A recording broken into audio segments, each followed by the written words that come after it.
Indian പ്രതിരോധത്തിന് പുതിയ കരുത്ത്. ആഗോള സംഘർഷങ്ങൾ വർദ്ധിച്ചുവരുന്ന സാഹചര്യത്തിൽ ഇന്ത്യ ദിനംപ്രതി പ്രതിരോധ രംഗത്ത് ശക്തി വർദ്ധിപ്പിച്ചുകൊണ്ടിരിക്കുകയാണ്.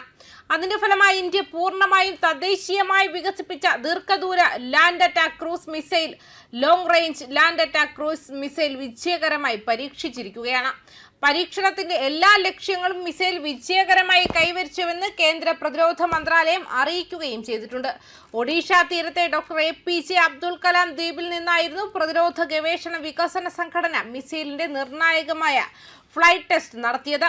ചന്ദിപ്പൂരിലെ ഇന്റഗ്രേറ്റഡ് ടെസ്റ്റ് റേഞ്ചിൽ സ്ഥാപിച്ച റഡാറുകൾ, electro optical tracking system, telemetry സംവിധാനങ്ങൾ എന്നിവയിലൂടെ മിസൈലിന്റെ സഞ്ചാരപഥം കൃത്യമായി നിരീക്ഷിച്ചിരുന്നു.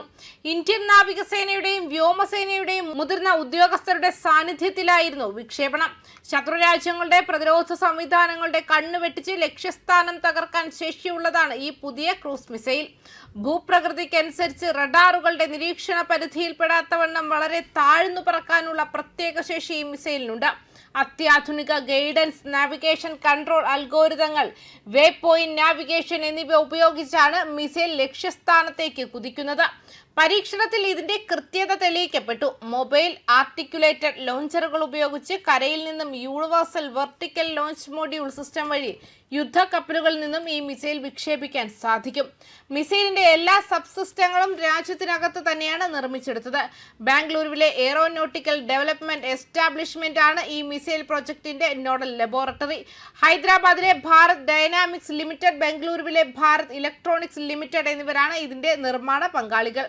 വിജയകരമായ പരീക്ഷണത്തിന് പിന്നിൽ പ്രവർത്തിച്ച DRDO ശാസ്ത്രജ്ഞരെയും പ്രതിരോധ വ്യവസായ പങ്കാളികളെയും കേന്ദ്ര പ്രതിരോധ മന്ത്രി രാജ്നാഥ് സിംഗ് അഭിനന്ദിക്കുകയും ചെയ്തു. ഇന്ത്യയുടെ ദീർഘദൂര പ്രഹരശേഷി വർദ്ധിപ്പിക്കുന്നതിൽ ഇതൊരു വലിയ നാഴികക്കല്ലാണെന്ന് അദ്ദേഹം പറഞ്ഞു. അതേസമയം ഇന്ത്യൻ വ്യോമസേനയുടെ ആകാശക്കോട്ടകളിലെ കരുത്തുറ്റ പോരാളിയാണ് ആന്റോനോവ് AN-32. ഹിമാലയത്തിന്റെ തണുത്തുറഞ്ഞ കൊടുമുടികളിലായാലും മരുഭൂമികളിലെ കൊടും ചൂടായാലും അതിർത്തി കാക്കുന്ന സൈനികർക്ക് ആവശ്യമായതെല്ലാം എത്തിച്ചു നൽകുന്ന ഈ വർക്ക് ഹോഴ്സ് പതിറ്റാണ്ടുകളായി നമ്മുടെ വ്യോമസേനയുടെ നട്ടെല്ലാണ്.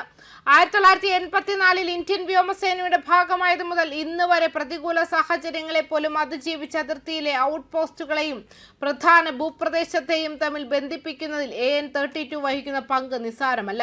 പരുക്കൻ കാലാവസ്ഥകളെയും ഭൂപ്രകൃതികളെയും നേരിടാൻ രൂപകൽപ്പന ചെയ്ത ഈ വിമാനത്തിന്റെ കരുത്ത് IAFന്റെ ലോജിസ്റ്റിക്സ് ശൃംഖലയെ ഇന്നും സജീവമായി നിലനിർത്തുന്നു. ഇന്ത്യൻ ഉപഭൂഖണ്ഡത്തിന്റെ സവിശേഷമായ ഭൂപ്രകൃതിക്ക് അനുയോജ്യമാണ് ഇതിന്റെ എഞ്ചിനീയറിംഗ് നിർവഹിച്ചിരിക്കുന്നത്. ആന്റോനോവ് AN-26ന്റെ എയർ ഫ്രെയിമിങ്ങിനെ കൂടുതൽ കരുത്തുറ്റ ഇവ്ചെങ്കോ പ്രോഗ്രസ് AI-20 ടർബോപ്രോപ്പ് എഞ്ചിനുകളുമായി ഇണക്കിയപ്പോൾ AN-32ന് ലഭിച്ചത് അസാമാന്യമായ കരുത്താണ്. ചെറിയ റൺവേകളിൽ നിന്നും പറന്നുയരാനും ലഡാക്കിലെയും അരുണാചൽ പ്രദേശിലെയും അഡ്വാൻസ്ഡ് ലാൻഡിംഗ് ഗ്രൗണ്ടുകളിൽ സുരക്ഷിതമായി ലാൻഡ് ചെയ്യാനും ഈ എഞ്ചിനുകൾ അതിനെ പ്രാപ്തമാക്കുന്നു.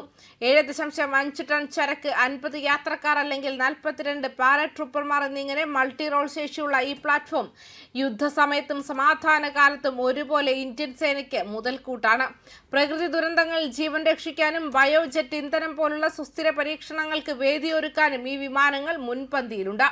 എങ്കിലും 4 പതിറ്റാണ്ടിലേറെ നീണ്ട സേവനത്തിനിടയിൽ വിമാനം വലിയൊരു വിലയും നൽകേണ്ടി വന്നിട്ടുണ്ട്. 2009 അരുണാചൽ പ്രദേശിൽ തകർന്നു വീണതും 2014 29 പേരുമായി ബംഗാൾ ഉൾക്കടലിന് മുകളിൽ അപ്രത്യക്ഷമായതുമായ സംഭവങ്ങൾ രാജ്യത്തെ പിടിച്ചുലച്ച ദുരന്തങ്ങളായിരുന്നു. വർഷങ്ങൾക്ക് ശേഷം സമുദ്രത്തിന്റെ 3400 മീറ്റർ ആഴത്തിൽ നിന്നാണ് തകർന്ന വിമാനത്തിന്റെ അവശിഷ്ടങ്ങൾ കണ്ടെത്താനായത്.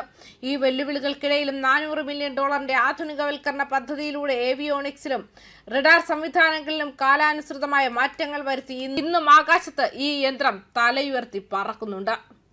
ന്യൂസ് ഡെസ്ക് കർമ്മ ന്യൂസ്.